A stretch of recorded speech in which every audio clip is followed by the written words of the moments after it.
কৃষ্ণ। আজ গরম অমাবস্যা। এই অমাবস্যার দিনে আপনাদের সামনে শ্রী চৈতন্য মহাপ্রভুর অন্তিম লীলা সপ্তদশ অধ্যায় থেকে পাঠ করে শ্রবণ করানোর চেষ্টা করছি। আপনারা শ্রবণ করুন, কৃপা করবেন।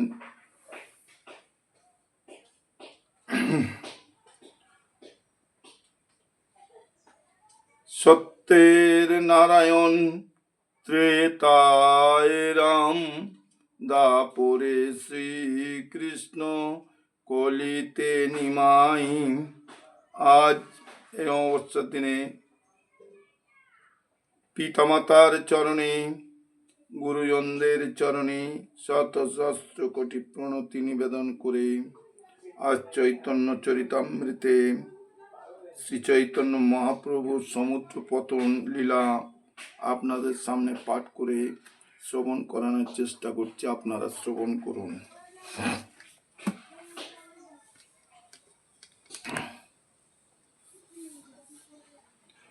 যত গবে সুন্দরী, কৃষ্ণ যত রূপ ধরি, সবার বস্ত্র করিলা হরণে, যমুনা জল নির্মল, অঙ্গ করে জলমল, সুখে কৃষ্ণ করে দর্শনে। সেখানে যত গোপী সুন্দরী ছিলেন, শ্রীকৃষ্ণ তত রূপ ধারণ করে তাদের সকলের বস্ত্র হরণ করলেন। যমুনার নির্মল জলে তাদের অঙ্গ তখন ঝলমল করছিল এবং মহাসুখে শ্রীকৃষ্ণ তাদের সৌন্দর্য দর্শন করছিলেন। পদ্মী নীলতাম সখী চায়, কইল কারো সহায়, তরঙ্গ হস্তে পত্র সমর্পিল, তরঙ্গ হস্তে পত্র সমর্পিল। কেহ মুক্ত কেশ পাল, আগে কইল অধোবার, হস্তে কেহ কুঞ্চি ধরিল। পদ্মিনী লতা গোপীদের সখা এবং তাই সে পদ্মপত্র দিয়ে তাদের সাহায্য করল। যমুনার জলে পদ্ম পাতা বিছিয়ে তারা গোপীদের অঙ্গ আবৃত করল। আর কোন কোন গোপী তাদের কেশপাশ মুক্ত করে অধবসন কল্পনা করলেন, আর কেউ তাদের হাত দিয়ে তাদের বক্ষ আবৃত করলেন। কৃষ্ণের কলহ রাধাসনে, গোপীগণ সেই ক্ষণে, হে মাচ্চ বনে গেলা লোকাইতে, আকণ্ঠ বপু জলে পৈশে, মুখপাত্র জলে ভাসে, পদ্মে মুখে না পারি চিনিতে। তখন শ্রীমতী রাধারানীর সঙ্গে শ্রীকৃষ্ণের কলহ হলো এবং সেই সময় গোপিকারা শ্বেত পদ্মবনে গিয়ে লুকিয়ে রইলেন। তারা তখন আকণ্ঠ জলে নিমজ্জিত হয়েছিলেন এবং তাদের মুখ মাত্র জলের উপর ভাসছিল। তখনও বোঝা যাচ্ছিল না কোনটি তাদের মুখ এবং কোনটি পদ্মফুল। এথা কৃষ্ণ রাধা সনে কইল যে আচ্ছিল মনে, গোপীগণ অম্বেশিতে গেলাম। তবে রাধা সূক্ষ্মমতি জানিয়া সখীর স্থিতি, সখী মধ্যে আসিয়া মিলিলাম। অন্য গোপীদের অগোচরে কৃষ্ণ রাধারানীর সঙ্গে তার মনের ইচ্ছা মতো আচরণ করলেন। গোপিকারা যখন তাদের খুঁজতে লাগলেন, তখন সূক্ষ্ম বুদ্ধিমতী রাধারানী তার সখীদের অবস্থা বুঝতে পেরে তাদের সঙ্গে এসে মিলিত হলেন। যত হেমাঞ্চ জলে ভাসে, তত নীলাশ্চ তার পাশে আসি আসি করয়ে মিলন। নীলাচ্ছে হেমাচ্ছে থেকে যুদ্ধ হয় প্রত্যেকে, কৌতুকে দেখে তীরে সখীগণ। জলে যত শ্বেত পদ্ম ভাসছিল, তত নীল পদ্ম তাদের কাছে এলো। নীল পদ্মের সঙ্গে শ্বেত পদ্মের যখন স্পর্শ হলো, তখন তাদের মধ্যে যুদ্ধ শুরু হলো। যমুনার তীরে দাঁড়িয়ে সখীরা কৌতুক সহকারে তা দেখতে লাগলেন। চক্রবাগ মণ্ডল পৃথক পৃথক যুগল, জলে হইতে করিল গদম উদ্গম। উঠিল পদ্মমণ্ডল পৃথক পৃথক যুগল, চক্রবাক্যে কইল আচ্ছাদন। চক্রবাক্যে কইল আচ্ছাদন। গোপীদের উন্নত স্তন যুগলে যেন জোড়া জোড়া চক্রবাক পাখির মতো জল থেকে উত্থিত হলম। তখন নীল কমল সদৃশ কৃষ্ণের হস্তযুগল তাদের আচ্ছাদন করল।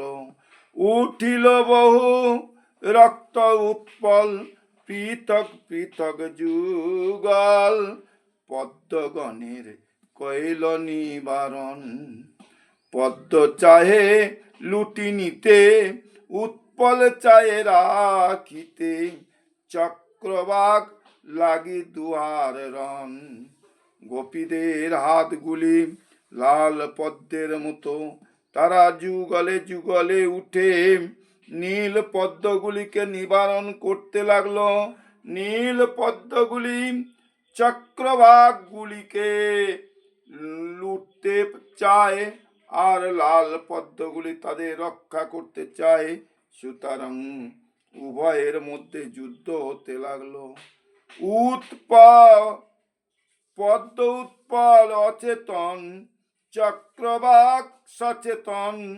চক্রবাকে পদ্ম আস্বাদয়, ইহা দুহার উল্টা স্থিতি, ধর্ম হইল বিপরীতি।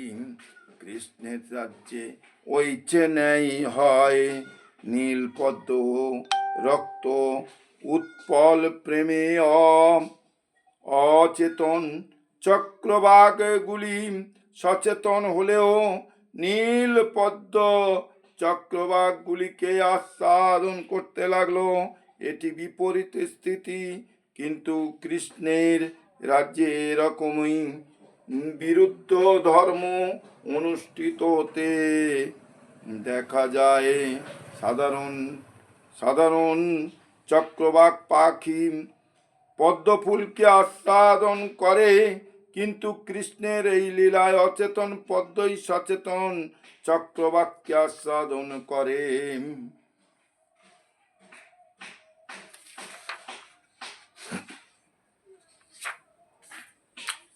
মিত্রের মিত্র সহবাসী, চক্রবাকে লুটে আসি, কৃষ্ণের রাজ্যে ওইছে ব্যবহার।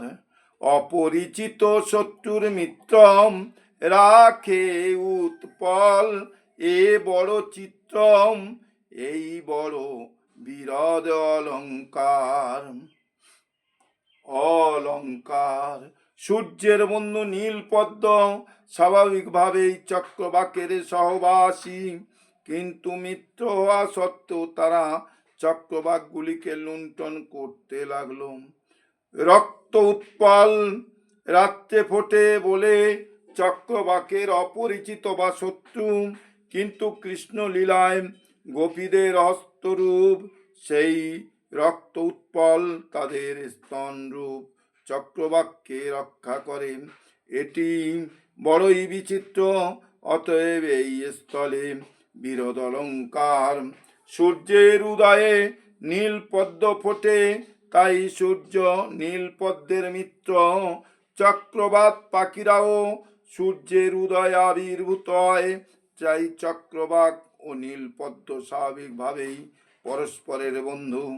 কিন্তু তা সত্ত্বেও নীলপদ্ম এখানে চক্রবাককে লুণ্ঠন করতে চক্রবাক চেতন আর পদ্ম অচেতন। কিন্তু এখানে কৃষ্ণ রূপ নীল পদ্ম অচেতন হয়েও গোপী বক্ষরূপ সচেতন চক্রবাককে আমন্ত্রণ করছে। এটি বিরোধ অলঙ্কার।